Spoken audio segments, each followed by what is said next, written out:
बहुत पुराने जमाने में एक राजा था जो एक मुल्क पर हुकूमत करता था। वह राजा दिल का बहुत अच्छा और रहमदिल था, लेकिन इतना होशियार नहीं था। इसलिए वह हमेशा ऐसे लोगों को ढूंढता रहता था जो समझदार हों, ताकि उसके मुल्क के लोग खुश रहें और उसका मुल्क तरक्की करे। राजा को अपने मुल्क के लोग कुछ खास अच्छे नहीं लगते थे। वह सिर्फ मशवरे देते थे और पैसे लेते थे, लेकिन उनके मशवरों में वह बात नहीं थी जो राजा चाहता था। यह सोचकर वह अक्सर परेशान रहता था। एक दिन राजा ने सोचा कि क्यों न जंगल में घूमने जाए, शायद उसे वहां कोई हल मिल जाए। राजा जंगल पहुंचा और खूब मजे किए। वापसी पर उसे एक अजीब मंजर दिखाई दिया। एक आदमी एक बड़े दरख्त के नीचे बैठा खुद से बातें कर रहा था, जो दूर से पागल और अजीब लग रहा था। राजा ने उसे देखकर घोड़ा रोक लिया। उसने सोचा कि या तो यह पागल है या फिर बहुत ज़हीन है, जो अपनी ही दुनिया में गुम है। राजा उसके करीब गया और उससे बातें करने लगा। वह आदमी देखने में तो आधा पागल लगता था, लेकिन उसकी बातों में कुछ खास बात थी। राजा ने नरमी से पूछा, ए नौजवान, क्या तुम पागल हो जो खुद से बातें कर रहे हो? उस पागल ने हंसकर जवाब दिया, पागल तो तुम हो और तुम्हारे मुल्क के सब लोग। मैं तो बिल्कुल ठीक हूं। मैं तो चाहता हूं कि यह जंगल काटकर यहां बड़े बड़े महल बनाए जाए और उन महलों का राजा मैं बनूं। उसकी बात में एक अजीब यकीन और बेखौफी थी, जो किसी आम पागल में नहीं होती। राजा और उसके दरबारी उसकी बात पर हैरान रह गए।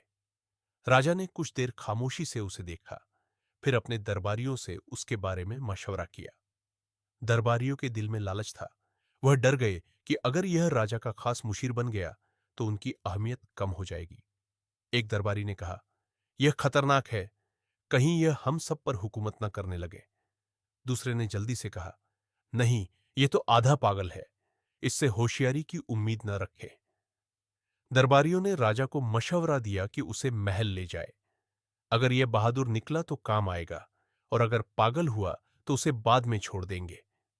राजा ने उनकी बात मान ली और उस आदमी को अपने साथ चलने पर राजी कर लिया।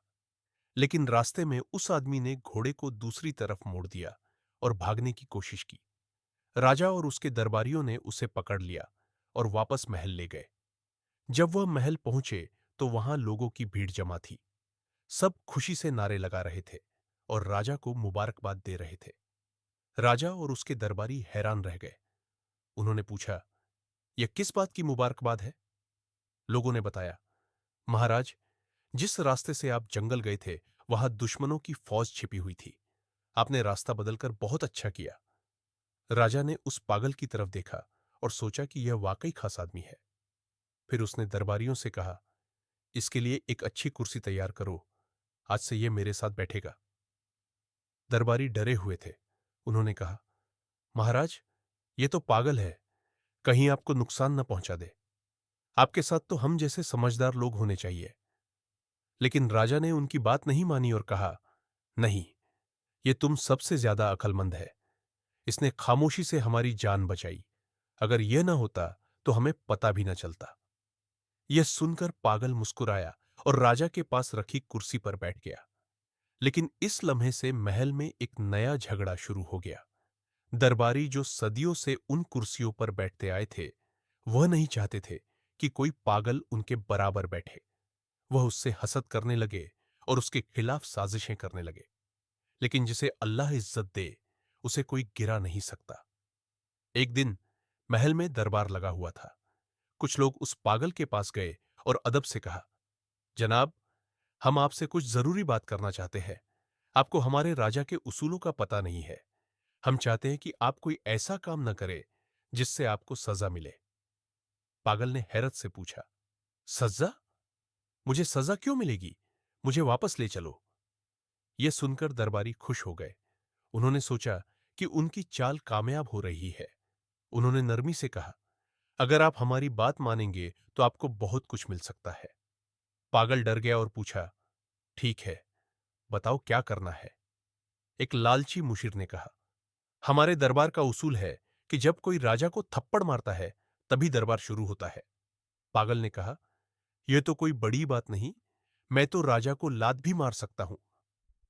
दरबारियों ने हंसी छिपाते हुए उसे शाबाशी दी और कहा, जब राजा तख्त पर बैठे तो तुम उसकी गर्दन पर जोर से थप्पड़ मारना, फिर देखना वह कितना खुश होगा।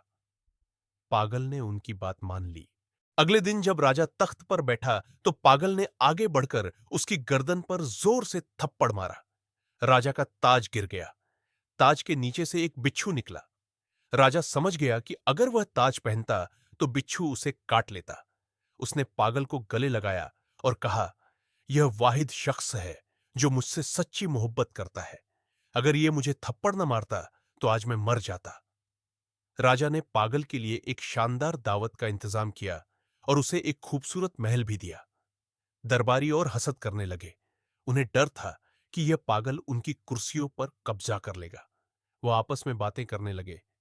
यह तो बहुत तेजी से ऊपर जा रहा है। कुछ करना पड़ेगा वरना हमारी इज्जत खत्म हो जाएगी। दूसरी तरफ पागल सोच रहा था कि यह लोग कितने अच्छे हैं। उसने फैसला किया कि वह हमेशा उनकी बात मानेगा। अगले दिन दरबारियों ने फिर उससे मशवरा किया। वह अंदर से जल रहे थे, लेकिन बाहर से मुस्कुरा रहे थे। एक मुशीर ने कहा, कल की तरकीब कैसी लगी? अगर तुम थप्पड़ न मारते तो राजा तुम पर शक करता। पागल ने कहा, हाँ, आप लोग बहुत अच्छे हो। दरबारियों ने अगला जाल बिछाया। उन्होंने कहा, सुबह जब दरबार लगे और राजा कुर्सी पर बैठने लगे तो तुम उसकी कुर्सी पीछे से खींच लेना। तुम्हें आधी बादशाहत मिलेगी। पागल ने कहा, मैं 2 कुर्सियां भी खींच सकता हूं। दरबारियों ने उसे शाबाशी दी और चले गए। सुबह दरबार में वही हुआ जो उन्होंने पागल को करने को कहा था। जैसे ही राजा तख्त पर बैठने लगा, पागल ने कुर्सी पीछे खींच ली, लेकिन राजा ने खुद को संभाल लिया। उसने देखा कि कुर्सी का एक पांव टूटा हुआ था।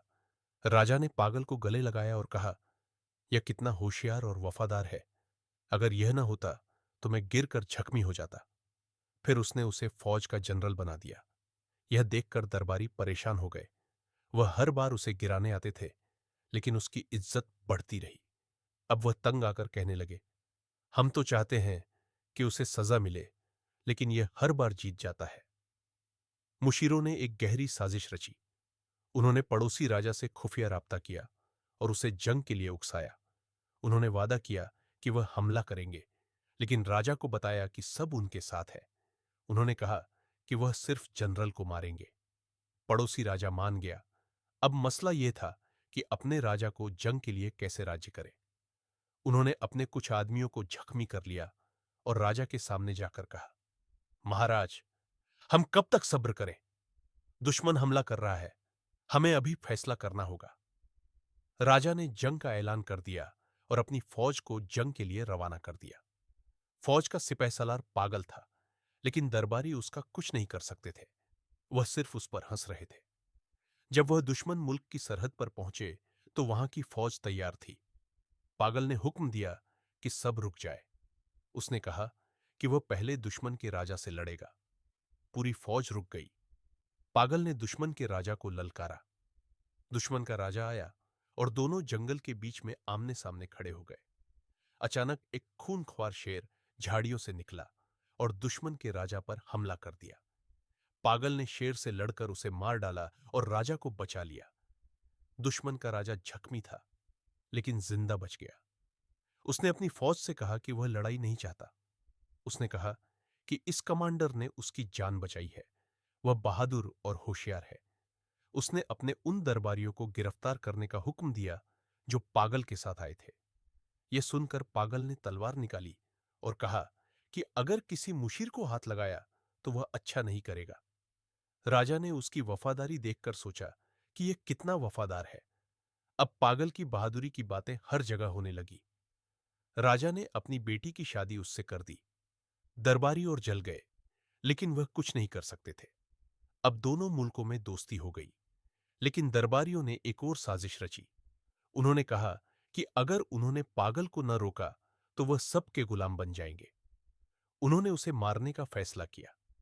लेकिन उनमें एक बूढ़ा मुशीर था। उसने कहा कि अल्लाह ने हर किसी को एक खास मकाम दिया है। अगर अल्लाह किसी को इज्जत देता है तो कोई उसे छीन नहीं सकता। अगर तुमने उसे मार दिया तो उसकी इज्जत और बढ़ जाएगी। इसलिए अल्लाह की रजा पर राजी रहो। उसने कहा कि पागल बाज़ाहिर पागल है, लेकिन अल्लाह ने उसे एक खास सिफत दी है। अगर पूरी रियासत भी उसके खिलाफ हो जाए, तो वह अकेला जीत जाएगा।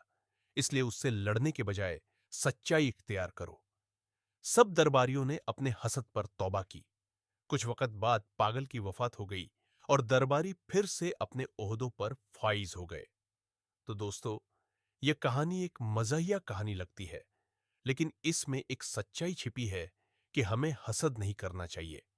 अगर कोई कामयाब है, तो वह उसकी मेहनत का नतीजा हो सकता है। हमें भी मेहनत करनी चाहिए और सच्चाई इख्तियार करनी चाहिए। मुनाफिक और हसद करने वाले कभी कामयाब नहीं होते।